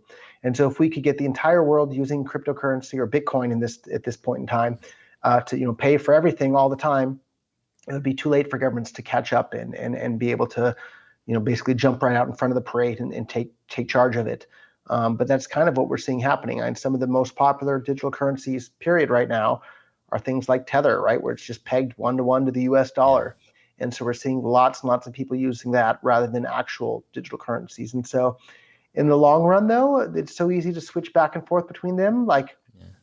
In the long run, I think hard digital currencies are still going to win out. But in the short and medium term, people are familiar with the dollar, they trust the dollar. I think we're going to see more and more people using that online in digital commerce, which we already are with things like Tether and Flex USD and USDC and these other ones. But that's not nearly as exciting for the pace of innovation in the world as an actual real digital currency. Yeah. The other day I was needing to send just not that much, $1,000 to to Afghanistan to someone I know there, and it was hard because like Western Union, you can only send $200 a week, or they could pick that up. But with crypto, there's actually like crypto shops in Kabul, and you can actually send crypto, and then people can pick up cash in the city. And so the interesting thing is, like, for other forms of crypto, if you do Bitcoin or Ethereum, there's a huge markup because of the fluctuations in price. But with Tether, they were doing like 0% markup. So you send $1,000 of Tether, they actually can pick up $1,000 in US cash in Kabul, like within like 5 minutes. Fantastic. And I was like, whoa, that's usefulness right there. It's like you can't do that with normal routes. But it just got me thinking. I'm like, that's one of the issues when you have a so-called asset where it's supply and demand driven, the price, where there's fluctuations. For you to use that type of asset as a peer-to-peer cash system, there is that instability or uncertainty. Will this be 1% lower in price by the time this transaction closes, or by the time our deal finalizes, etc. Tomorrow? We don't know. But just the stability of, let's say, Tether, where it's like, yeah, this is just going to be, of course, in the bigger picture, if you peg it to something else, like to a digital currency, that Tether might be different cost, but still there's a bit more certainty where it's like, yeah, I'll get, this stable more of a constant value, today and tomorrow from that. I mean, does that factor into your thesis at all? Because Bitcoin Cash is still a supply-driven, investable asset that might not have the stability, price stability like a Tether. Does that inhibit the potential of a cryptocurrency to be used as a mainstream form of digital cash? I think that there's factors in both directions. So, like, let's say I go and buy, $1 million of Tether today. Yeah. My $1 million of Tether is not going to be worth more than $1 million next year. If I buy $1 million of Bitcoin Cash or Monero, or take your pick of any digital currency you want, whether it's Ethereum or Bitcoin, anything, is it going to be worth more in a year from now? Maybe, right? It might be worth less, but the dollars we know are going to be worth less year after year. The digital currency, like an actual cryptocurrency, decent chance it's going to wind up being worth more. And so that makes it, I think, more attractive from an investment standpoint. And then in terms of the fluctuation, though, the bigger the market cap becomes of these digital currencies, the lower the fluctuations become. I remember in the early days of Bitcoin, it was common for it to double or fall in half in a single day, or even a couple of hours. Now, it still moves a lot compared to traditional markets today, but when was the last time it fell by half in a single day? Like, I think it's been years since that happened. It used to happen every day, basically.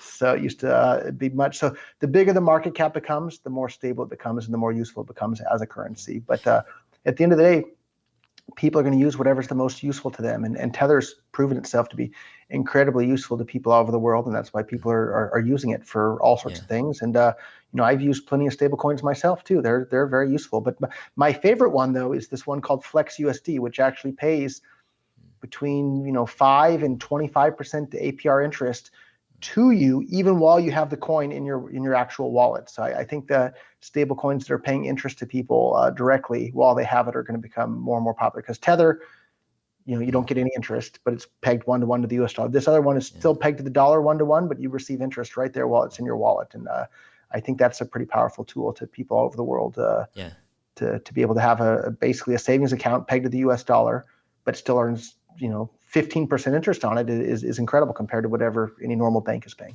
Yeah. Because I mean, with crypto as peer-to-peer cash, I think in one sense, just the volatility of, these tradable assets, whether it's Bitcoin, Ethereum, whatever, even Bitcoin Cash, it adds a level of information uncertainty, like going back to this whole idea of, transmitting information in the economy to make decisions. When you're making a transaction and let's say it takes a few hours or something or next day, and you're paying so-called in a cryptocurrency that's tradable, like asset-wise, you've introduced this level of information that isn't there. You don't know what that price is going to be for that few hours or the next day.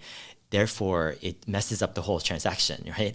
And that's where it's possible, perhaps, that kind of price, that absence of that price information is preventing, a lot of currencies from becoming this mainstream peer-to-peer. And that's why maybe stablecoins have, played a role in taking off to provide more of that medium of exchange role. But yeah, it's interesting. Any thoughts on that? I can comment on that actually, Yeah. though. Like any time there's a problem in the world, that's the opportunity for entrepreneurs to solve that problem. Yeah. And so the problem you were talking about with the price uncertainty of, what's my Bitcoin Cash going to be worth, tomorrow. There's already a market for exactly that. So there's a cool website called bit.com that allows you to buy or sell, call or put options on the future price of your Bitcoin Cash or whatever other cryptocurrency there. And so basically what you're doing, let's say you have $100 of Bitcoin Cash today, but you don't know, but you need to make sure it's worth $100 tomorrow. You can buy an option on there to guarantee that you can sell your Bitcoin Cash for $100 tomorrow. And there's a market where people have their bids and asks right there where you can price the uncertainty of the future price of your Bitcoin Cash right there to solve that exact problem. Or you can use Tether as well. It's another option though too. And we're seeing people do both. But I love the fact that you can buy or sell the uncertainty in the future price of these cryptocurrencies. But unfortunately, I assume you're an American still living in America, Dave.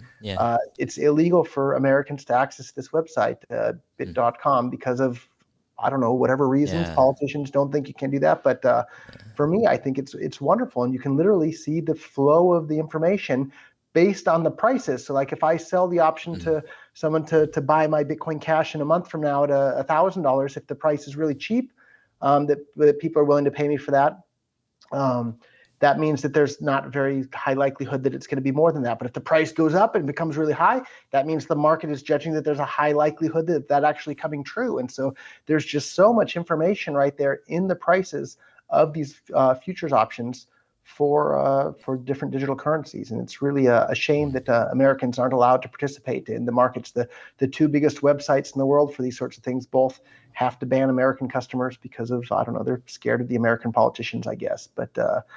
But I'm sure creative people can figure out a way to still get access to that information. But it's really amazing the amount of information that's transmitted just in the prices of everything, even without using words. Yeah, interesting. All right, I want to pass on or pitch a theory and hear your thoughts on this. So, I think it's one possible scenario is that you could divide just everything up in terms of money, assets, the economy.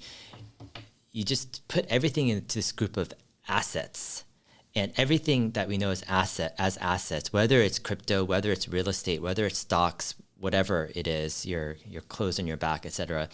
All of those assets over time, it seems like you would become like digitized in some form or tradable, exchangeable.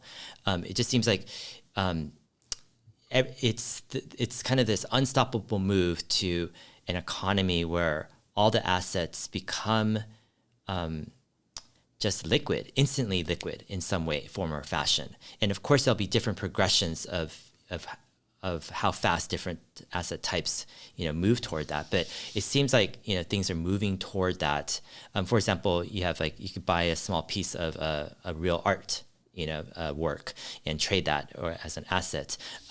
But it seems like if that happens over time, then you can skip, in a sense, the old paradigm of what cash or a money system was, because you didn't have that. Like, for example, one of the issues was assets weren't instantly liquidable. Therefore, you needed interchange. You needed something in the meantime to bridge, and to allow for economic activity and transactions. But if all assets, are instantly liquidable digitally, then you just need a simple, bridge, instant digital bridge to convert an asset to asset in a split second, and you could basically trade. It's kind of like a hyper form of bartering where you basically disrupt the idea of what cash is, because you can just quickly move the asset into value and then exchange it from something else of value.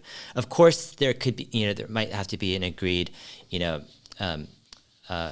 have to peg it to something, but maybe that's irrelevant. Maybe it could be pegged to anything. That's not the key point, So in that type of construct, it maybe the hope for kind of one kind of predominant cash system, or something that everyone uses, maybe that's not even necessary. Maybe everything is just assets, and we just trade assets. Like, what are your thoughts with that?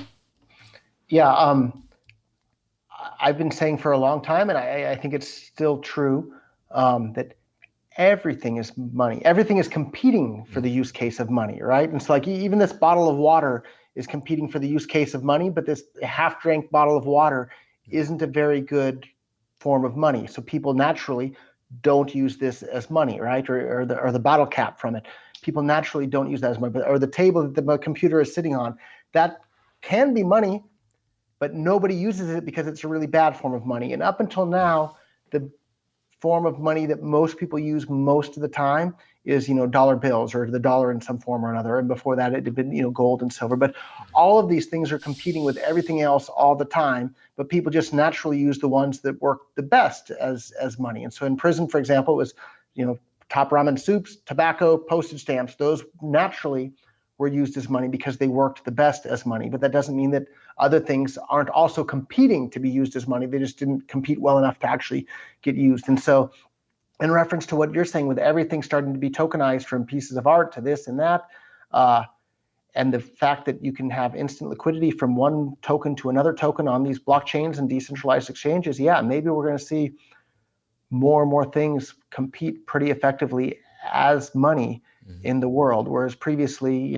this, like I said, this bottle of water doesn't compete very effectively to be that money. But if we tokenize, this piece of art behind me, maybe that will be able to compete a bit more effectively for the use case of money. And we're seeing some of that with this NFT craze. Like I'm not a big fan of the NFT stuff, but at the end of the day, it's whatever people value is what they value, and everybody's their own person, can decide for themselves. And there's a huge amount of money flowing around in these NFTs that are being tokenized, and people are doing their things with that. So at the end of the day, it's whatever people want to actually use as money, and these blockchains and tokens are giving people more options as to what they can use as money, and making them more effective as money. If you had a Picasso 20 years ago, there's zero way if you could tokenize it and then trade around the tokens, whereas now that's very, very possible, and I'm sure people are starting to do things like that. So long story short is I think you're pointed in the right direction with your theory that everything can just start being a liquid asset that people could potentially use as money or for payments. With NFTs, what's your critique? Like, why aren't you, are you bullish long term? Do you think this is actually like the start of something long term of value, or do you see it more as a fad that's just gonna pop and then maybe mature in slower over time? Like, I mean, what are your kind of ideas with NFTs? Short answer is I don't know. I don't feel the same excitement for them in any way whatsoever that I did with Bitcoin early on. But I'm also kind of a weirdo outlier, right? So like, I don't know who's the Ariana Grande or something like that. Like I can't name a single song that she sings, and like I had trouble even coming up with some current pop singer's name because I follow that so little. Yet there's millions of people around the world that I'm sure love her and love her music and are buying her, songs and CDs or all that. And so like, I'm not a part of that. That's not my thing. I don't know anything about it. Maybe NFTs are going to be the same way, where everybody's buying their Ariana Grande NFTs and whoever else, and they love it and they trade it, and there's this, multi-billion-dollar marketplace for it. And I'm not a part of it. Like, that's very possible as well, because that's not my thing. But I don't see or feel or understand the big NFT craze at the moment. But lots of other people do, and more power to them if they're finding value for them in their own life. I'll support their right to buy and sell Ariana Grande NFTs or whatever other NFTs they're up to. So what is the goofy one? Bored Ape Yacht Club or something? Not my thing. So. Got it. Yeah, you know what you're looking for sure. Web3. What are your thoughts on Web3? I mean, Jack Dorsey has been kind of critical of it on Twitter. Elon Musk is not excited about it.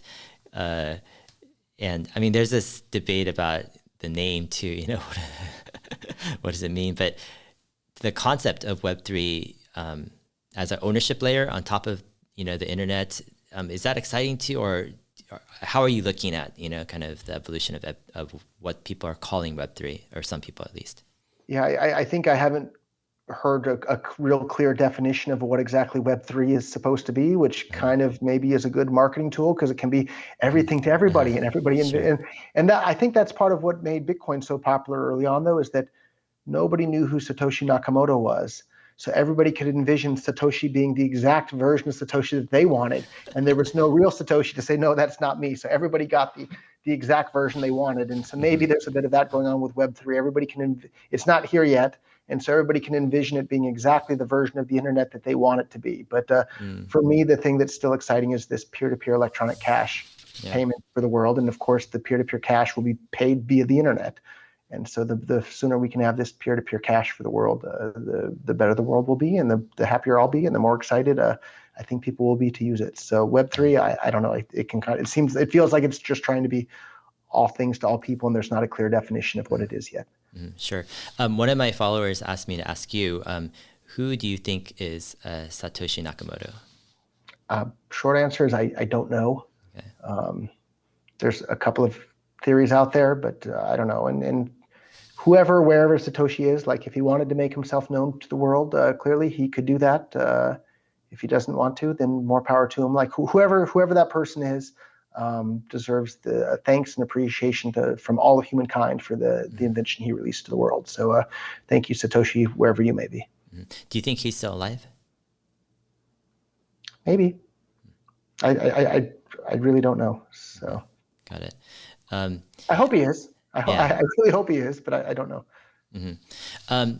In one of your interviews I've watched, you were talking about how this concept of separation of money and state. So money and state has always, the state has always controlled, I wouldn't say always, but you know, that's one of the kind of longstanding habits / you know, practices of government is to control, you know, the money system.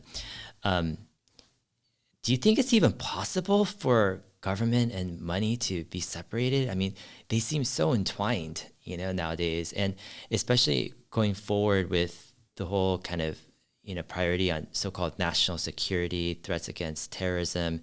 It just seems the government controlling money would allow so much power of surveillance and, you know, so-called protecting the people's security through that surveillance.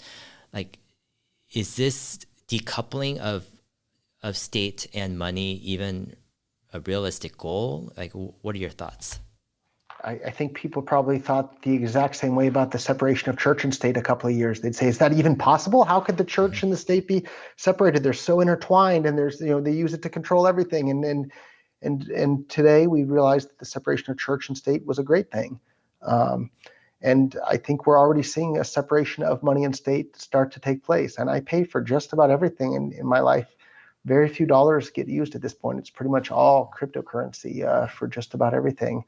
And so, yeah, I do think it can happen. And just like a separation of church and state turned out to be great for the world, a separation of money and state is going to be great for the world. And the more things we can separate the state from in the world, period, I think that's a good thing for everybody. But we're seeing it happen right before our eyes. Like I know lots of people that literally like don't even have bank accounts. They really don't use anything other than cryptocurrency at this point. And even at Bitcoin.com, as an example, there's 120 something people working there. All of them are paid 100% of their salary in Bitcoin Cash. And these are people that, you know, make it work for them. And I'm sure they convert some of it back into, you know, whatever the currency is in their own home country. But if for people that want to, you can live all in cryptocurrency right now today. And so that's a really powerful thing that exists that didn't exist before. So I'm glad to see it's already happening. I mean, do you think the government will I won't say go down, but will the separation of state and money, do you think the government will fight, nail and tooth for that control, or do you think it'll just happen to a point where they have no choice? Like, the crypto world, economy, et cetera, is so powerful. The usage is so there that, it's just inevitable. It's just like obvious. Like, how do you see this playing out? Like, is there a war? Like the government really goes after, tries to save, their control of money, or do you think there's another scenario? Yeah, I think that there is. And if I can put my conspiracy theorist hat on for a moment, and I don't have hard evidence to this, it's just a potential conspiracy theory here. If you were running, the Federal Reserve or the traditional financial system, and you can print as many dollars as you want, and you have control of the entire world and can spy on everybody's financial transactions with everything, you wouldn't want this digital currency to come into existence that works as cash for the entire world. And what would be the very best way to stop and delay and hinder the adoption of cryptocurrency for the entire world? Well, it was the exact thing that this Bitcoin civil war was fought over. A group of people managed to convince and trick the entire world into thinking that Bitcoin wasn't supposed to be peer-to-peer electronic cash.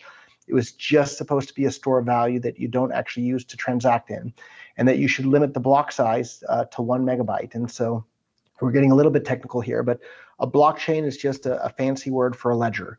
And so at your Bank of America, they have a ledger that keeps track of how much money is in each, Bank of America customer's account, and they can update their ledger to, okay, Roger sent some money to Dave, update the ledger, done. And at any point, the U.S. government can come to Bank of America and say, hey, we don't like the fact that Roger sent some money to Dave, freeze Dave's account, block Roger's payments, do all this. With the blockchain, instead of it being on just Bank of America servers, it's on everybody's computer all over the world that's running a copy of the Bitcoin full node software. But that ledger gets updated to the tune of 1 megabyte every 10 minutes. And inside that 1 megabyte of data, you can fit around 2,500 transactions. Well, Bitcoin wound up becoming popular enough to where more than 2,500 people wanted to use it every 10 minutes. And when that happened, there wasn't enough room. So supply and demand, people start bidding for inclusion in the block space. And so at the end of 2017, the average bid for a transaction to be included in that 1 megabyte of block space got to be over $50 per transaction. And the average waiting time for your transaction to get included in that 1 megabyte of space every 10 minutes became more than 2 weeks. So that means the average transaction cost more than $50 in fees and took more than 2 weeks to go through.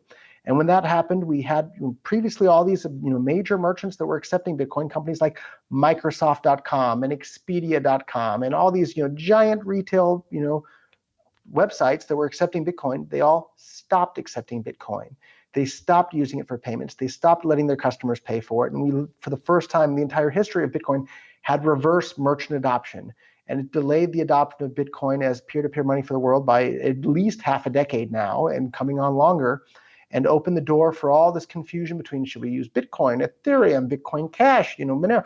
There's all this, confusion in the market now. It's bought government at least half an additional decade for them to figure out what they want to do. And so my conspiracy theory hat here is that was government's attempt to literally delay the adoption of Bitcoin being money for the entire world, so that government would have more time to figure out what they can do to try and stop, prevent, or delay or hinder this peer-to-peer electronic cash for the world. And so, again, there's not super hard evidence of that, but there's a lot of interesting evidence that would show that it was nation states that really were the big impetus to restrict Bitcoin's block size to 1 megabyte and prevent it from being usable as cash for the world, to the point where literally, Microsoft and Expedia used to accept Bitcoin and then stopped because of this block size limit. So how would governments stop, or what are they going to do about it? Maybe they've already actively been undermining it the entire time, to the point where they demonize and now mock anybody that thought that Bitcoin was supposed to be usable as money for the world.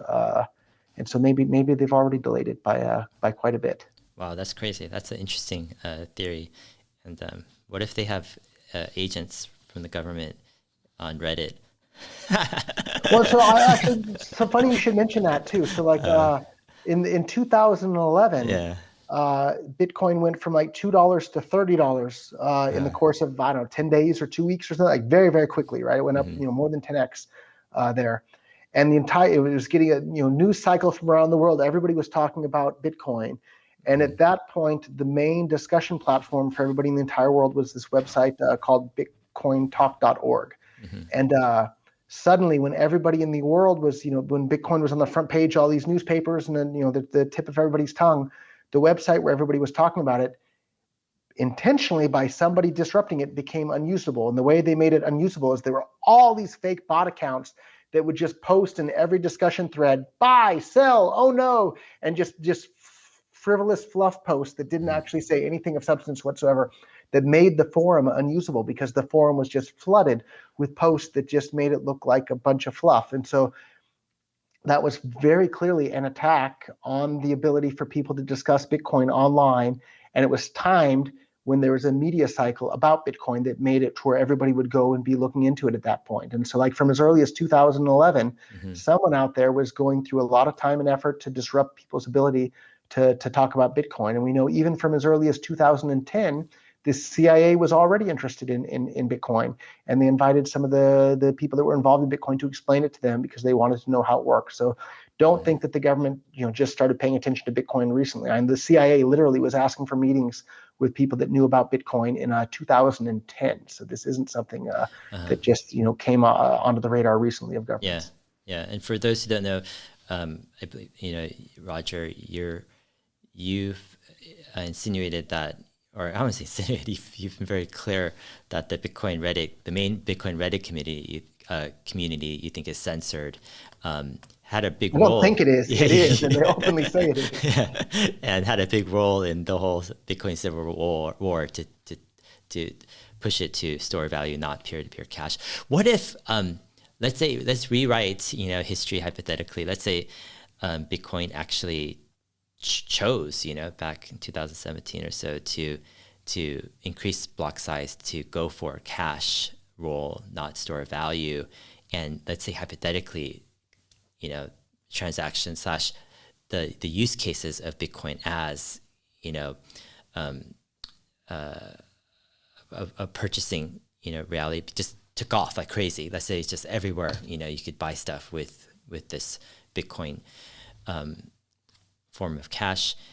Like, do you think like that would have created such momentum and such just